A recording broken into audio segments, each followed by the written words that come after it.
तो कहानी की शुरुआत होती है एक केयर टेकर से, जो जब अपना काम कर रही होती है तो बच्चों के डैड उसे बुलाते हैं अपने पास। पता चलता है कि इस केयर टेकर ने एक बहुत बड़ा झूठ बोला था इस फैमिली के साथ। उसका असली नाम जेनिफर था और उसने कुछ और बताया हुआ था। वो आदमी कहता है, सच बताओ यहाँ किस इरादे से आई हो, नहीं तो मैं तुम्हारी पुलिस में कंप्लेन कर दूंगा। पुलिस का नाम सुनते ही जेनिफर डर जाती है और टेबल पर पड़ा एक वॉच उस आदमी को मारते हुए उसके हाथ से अपना पासपोर्ट छीनकर यहाँ से भाग जाती है।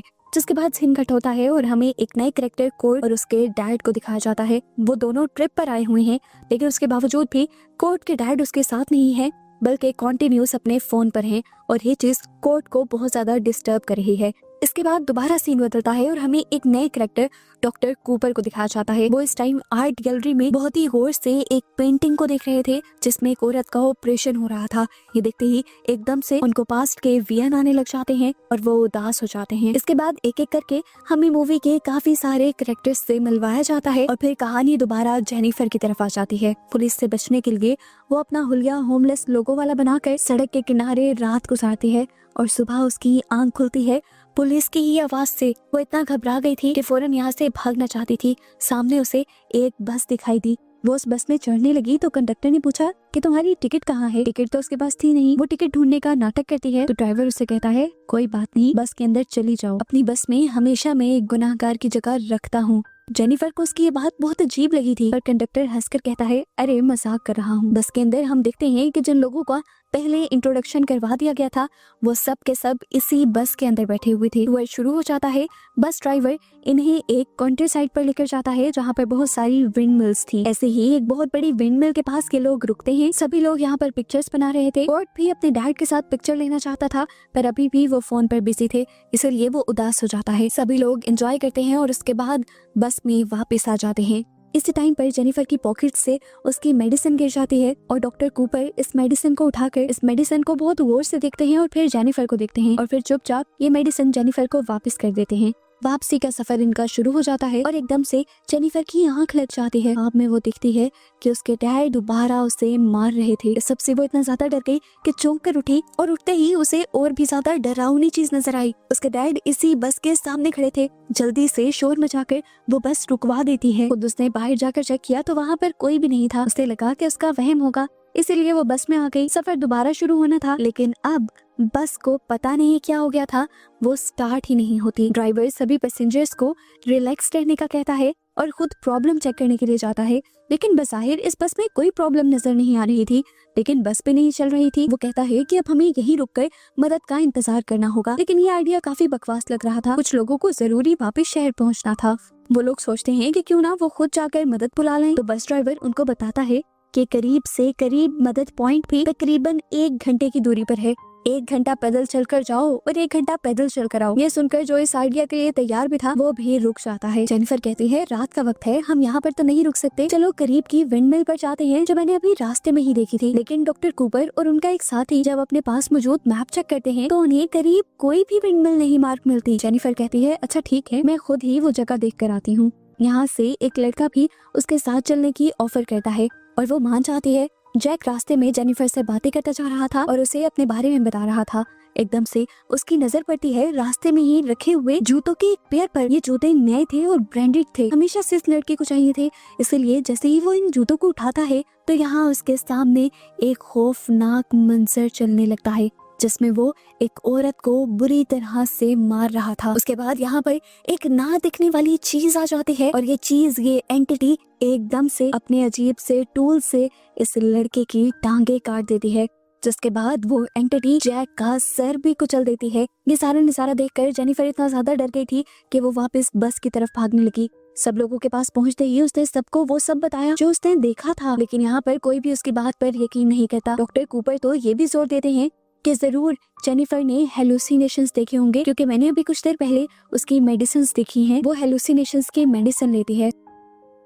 सब लोग जेनिफर को चुप करवा देते हैं और जेनिफर भी गाड़ी में बैठ जाती है, लेकिन अगले ही पल उसे वो एंटिटी अपने बस के बाहर दिखाई देती है और वो चिल्ला के सबको उससे बचने को कहती है।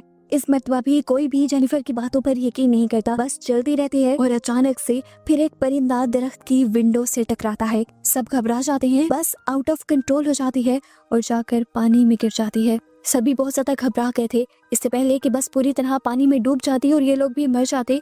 किसी तरह ये सब पानी से निकलने में कामयाब हो जाते हैं और इस सारे खतरनाक सीन के अंदर कोर्ट को चोट लग जाती है।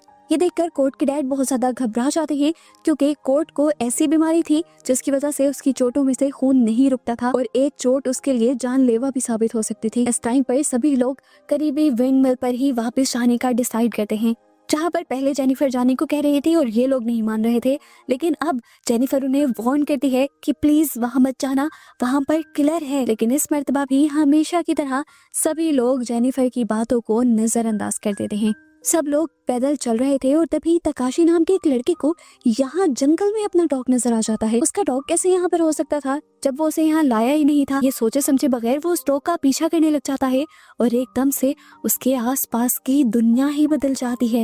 ये जगह उसके लिए जानी पहचानी थी और यहाँ पर एक चेयर भी थी जो उसकी ग्रैंड माँ की थी। वो फौरन से उस चेयर के पास जाता है और देखता है कि वहाँ पर उसकी ग्रैंड माँ थी। वो अपनी ग्रैंड माँ से माफी मांगने लगा कि मैं आपको आखिरी वक्त में छोड़ गया था, मुझे ऐसा नहीं करना चाहिए था और मुझे इसका बहुत ज्यादा गिल्ट है। जिस दौरान वो रो रहा था और बिल्कुल अपने आप में ही मगन था, हमने देखा कि वो एंटिटी, वो किलर अब उसके पीछे आकर खड़ा हो चुका है। इसी दौरान बाकी लोग भी उस विंडमिल के अंदर पहुंच जाते हैं। ड्राइवर सब लोगों को यहीं पर रुकने को कहता है और खुद यहाँ से बाहर चला जाता है। डॉक्टर कूपर कोर्ट के जख्म का इलाज करते हैं और कोर्ट के पैनिक हुए डैड को ये यकीन दिलाते हैं कि आपका बेटा जल्दी ही ठीक हो जाएगा। अब यहाँ पर जेनिफर नोटिस करती है कि एक आदमी यहाँ से गायब है, वही जो अपने डॉग के पीछे भाग कर गया था। बस ये बात का सुनना था और ये लोग पैनिक हो जाते हैं और आपस में ही बहस शुरू कर देते हैं। कोर्ट इनकी लड़ाई से तंग आ जाता है और उन्हें कहता है बस करें, प्लीज बड़े लोगों जैसा बिहेव करें आप लोग। इसी सारी बहस के दौरान ड्राइवर को यहाँ से 1 सदी पुराना एक डॉक्यूमेंट मिलता है। इसमें एक मिलर की मौत की सजा के बारे में लिखा हुआ था। मिलर वो होते हैं जो इन विंड मिल्स को चलाते हैं। मिलर को मारने की सजा इसलिए दी गई थी क्योंकि उस पर इल्जाम था कि उसने डेविल के साथ यानी शैतान के साथ कोई डील कर ली है। कोर्ट के डैड इस बात को इग्नोर कर देते हैं और ड्राइवर से भी कहते हैं कि इतनी अजीबोगरीब बातें करने की यहाँ जरूरत नहीं है। सभी जानते हैं कि ना तो दुनिया में ऐसी चीजें एग्जिस्ट करती हैं और अगर करती भी हैं तो आज के दौर में बिल्कुल भी सामने नहीं आती। डॉक्टर कूपर को ये कहानी काफी इंटरेस्टिंग लगती है और वो कहानी ये पढ़ने लगते हैं। इसमें लिखा हुआ था कि एक मिलर ने अपनी रूह को शैतान को बेच दिया था ताकि उसके विंडमिल के ब्लेड्स बगैर हवा के भी चलते रहें। एक दिन गांव का एक इंसान नोटिस करता है कि इस वाले मिलर के आटे के बैग में से एक इंसानी दांत निकला था। उसे शक हुआ कि कहीं ये मिलर कुछ गलत तो नहीं कर रहा। उसने चुपके से इसके ऊपर नजर रखी और एक खौफनाक मंजर ये देखा कि ये मिलर इंसानी हड्डियों को अपनी आटे वाली चक्की में पीस रहा था। उसने जाकर ये सारी बात गाँव वालों को बताई और गांव वालों ने उसकी इस मिल के ऊपर हमला कर दिया और इस मिल को भी जला दिया। उस टाइम वो मिलर अपनी मिल के अंदर ही था जो इस मिल के साथ ही जल गया। कहानी पढ़ने के बाद ये लोग नोटिस करते हैं कि जिस मिल में इस टाइम ये लोग खड़े हैं ये मिल तो उन्हें जली हुई नहीं लग रही। इसका मतलब था कि जरूर ये कोई दूसरी विंड मिल होगी। इनकी बहस दोबारा से शुरू हो जाती है और कोर्ट के डैड इस मर्तबा गुस्से में आ जाते हैं और उनकी इन सारी मुसीबतों का जिम्मेदार जेनिफर को ठहराने लगते हैं। गुस्से में आकर जेनिफर भी इस मिल से बाहर निकल जाती है और इस टाइम डॉक्टर कूपर उसका सहारा बनने के लिए, उसे तसल्ली देने के लिए उसके पीछे जाते हैं। जब डॉक्टर कूपर उसे रिलैक्स करने की कोशिश करते हैं तो उल्टा वो डॉक्टर कूपर के ऊपर ही इल्जाम लगा देती है कि आपने ही सबको बताया है कि मैं पागल हूँ और इस तरह सबको मेरे खिलाफ कर दिया है। कूपर नरमी से पूछते हैं कि क्या सच में तुम्हें हेलुसिनेशंस नहीं होते, जिस पर वो कहते हैं हाँ होते हैं, लेकिन उसके बावजूद वो किलर असली था। वो इस टाइम ये भी क्लेम करती है कि मुझे लगता है कि वो किलर कोई और नहीं बल्कि मेरे डैड ही हैं जो काफी अरसा पहले मर चुके थे। इन्हीं बातों के दौरान अचानक कूपर को जंगल में कुछ सुनाई देता है और वो इन्वेस्टिगेशन करने के लिए चला जाता है और जंगल के बीचों बीच उसे एक और बेड पर लेटी हुई मिलती है जो जागते ही डॉक्टर कूपर पर अपनी मौत का इल्जाम लगाने लगती है। डॉक्टर कूपर जोर देते हुए कहते हैं कि वो सिर्फ एक एक्सीडेंट था और अपनी सफाई देते हुए कहते हैं हाँ मैं मानता हूँ कि सर्जरी करते वक्त मैं ड्रंक था, लेकिन उसके बावजूद मैं अपना काम ठीक कर रहा था। उसके कहते ही यहाँ पर वो किलर आ जाता है और डॉक्टर कूपर को बुरी तरह से मार देता है। इस मर्तबा दोबारा इस किलर को और डॉक्टर कूपर की मौत को देखकर जेनिफर बहुत ज्यादा डर चुकी थी। इसी पर अचानक उसके पीछे वही लड़का आकर खड़ा हो जाता है जो अपनी ग्रैंडमा से माफिया मांग रहा था और दोनों दोबारा विंडमिल की तरफ बढ़ जाते हैं और हमें पता चलता है कि किलर ने तकाशी को नहीं मारा था। ये लोग जब दोबारा अंदर आए तो जेनिफर ने दोबारा उन्हें वो सब बताया कि पहले की ही तरह किलर ने डॉक्टर कूपर को भी मार दिया। ये सुनकर सब डर जाते हैं और उन्हें लगता है कि ये सब पागल जेनिफर ही कर रही है और बाद में इल्जाम किसी किलर पर लगा रही है, क्योंकि हर मर्तबा किलर सिर्फ जेनिफर ही देखती थी, ये लोग क्यों नहीं देखते थे। और जब भी किलिंग होती थी तो जेनिफर ही उस आदमी के साथ अकेली होती थी। इन लोगों को भी डर लगने लग जाता है, इसीलिए ये लोग जेनिफर को बांध देते हैं। इस टाइम पर वो लड़का इन सबको बताने की कोशिश करता है कि जेनिफर सच कह रही है, यहाँ पर एक किलर है और किलर सबको मारने से पहले उनका गुनाह उनकी आंखों के सामने लेकर आता है और जब वो अपना गुनाह कबूल करने पर मजबूर हो जाते हैं तभी वो उन लोगों को मारता है। मैं भी सारे वाक़ये से गुजर कर आया हूँ, लेकिन मैं इसलिए बच गया क्योंकि मुझे अपने गुनाह पर पछतावा था। इस बार अब ड्राइवर बोलता है और इन सबको बताता है कि जब इस मिल का असल ओनर यानी मिलर मरा था तो शैतान ने उसे हेल का गेट कीपर बना दिया था और ये मिल इस तरह से हेल का दरवाजा बन गई। किसी को भी उसकी बातों पर यकीन नहीं आ रहा था और इसी दौरान हम देखते हैं कि वो किलर इसी विंड मिल के पास आ चुका है। वो अपने सभी शिकार किए हुए इंसानों की लाशों को यहाँ पर लाकर लटका देता है और ये मिल खुद ब खुद चलने लग जाती है।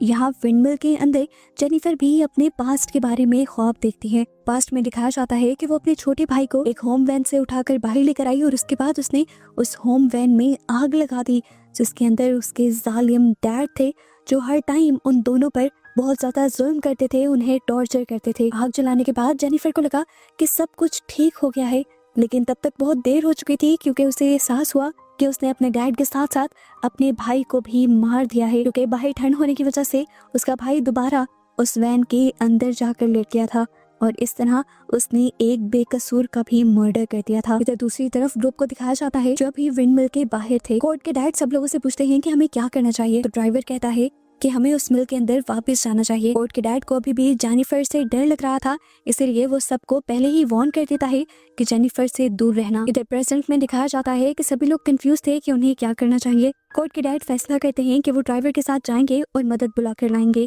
इस दौरान वो सबको वार्न करके जाते हैं कि जेनिफर से दूर रहना, मुझे लगता है कि वही किलर है। उन दोनों के जाने के बाद कोर्ट यहाँ पर एक औरत से पूछता है, क्या तकाशी ने जो सब कहा आप उस पर यकीन करती हैं? तब वो लड़की कहती है, मैं श्योर तो नहीं हूँ, लेकिन मुझे लगता है कि वो सही कह रहा है, क्योंकि मैंने भी एक गुनाह किया है। मैंने तरक्की हासिल करने के लिए अपनी को मॉडल को मार दिया था जो मेरे साथ काम करती थी, लेकिन उसे ज्यादा तारीफें मिलती थी मुझसे। अब वो लड़का तकाशी जिसकी जान उस किलर ने छोड़ दी थी, वो फैसला करता है कि वो इस किलर से बात करेगा और जानेगा कि वो क्या चाहता है। इसलिए वो आग जलाता है और इस आग में उसे थोड़ी सी झलक नजर आ जाती है उस मिलर की और अनजाने में उसे ये तरीका पता चल जाता है कि वो किस तरह से इस किलर से बच सकते हैं।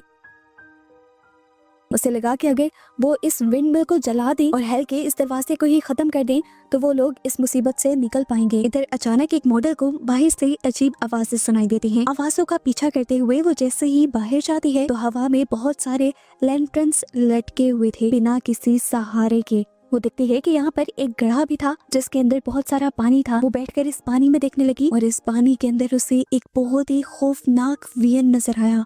उसने देखा कि गड्ढे के अंदर वो अपने खूबसूरत चेहरे को खुद ही बेदर्दी से एक चाकू से काट रही थी।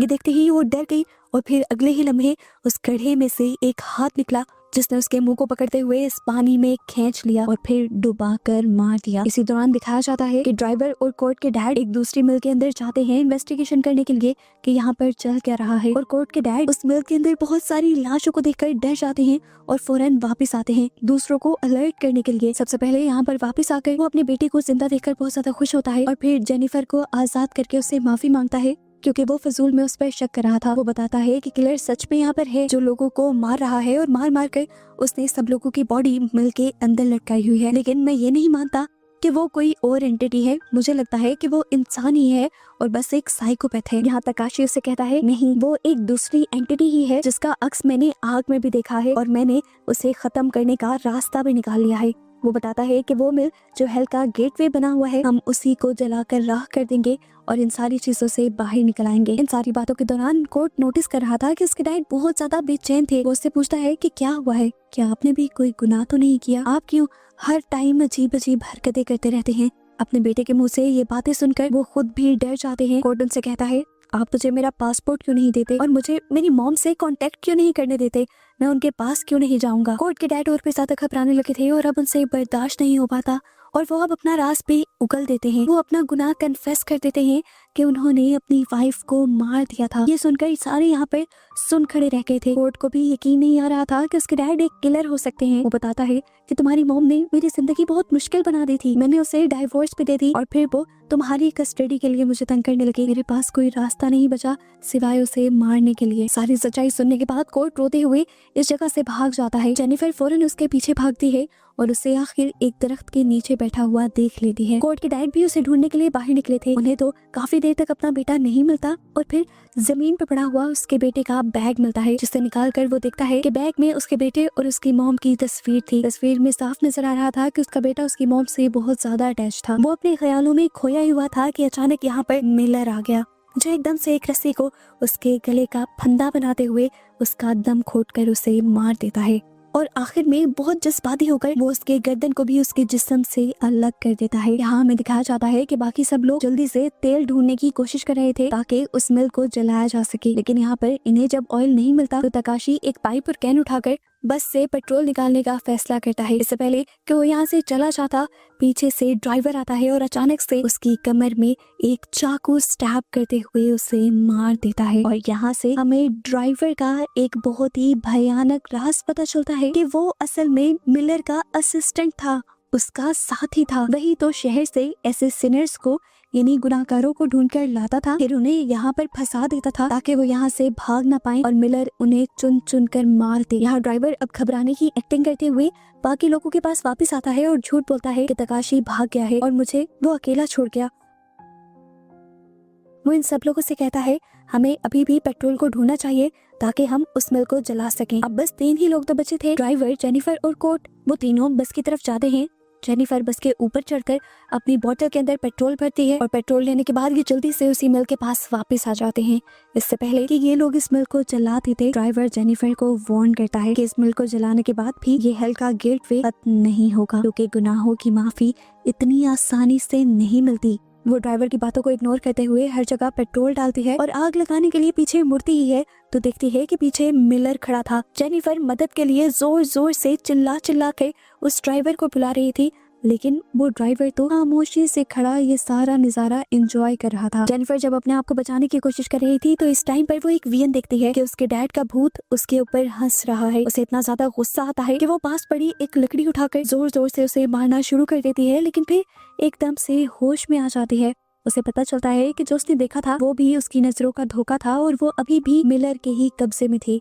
इधर ड्राइवर आखिरी बचे हुए इंसान यानी कोर्ट को भी मारने की तैयारी करते हुए उसे मिल के अंदर ले जाता है, लेकिन कोर्ट को अब भिनक हो चुकी थी। अपने आप को बचाने के लिए वो ड्राइवर को चकमा देता है और इस मिल्क में अपना लाइटर जलाकर फेंककर जल्दी से इस मिल से बाहर निकल आता है। दिखाया जाता है कि मिलर भी इसी जलती हुई आग में गिर चुका था और ड्राइवर भी अंदर ही था, यानी दोनों अब मर गए होंगे। लेकिन यहाँ दिखाया जाता है कि ड्राइवर अभी भी मरा नहीं था।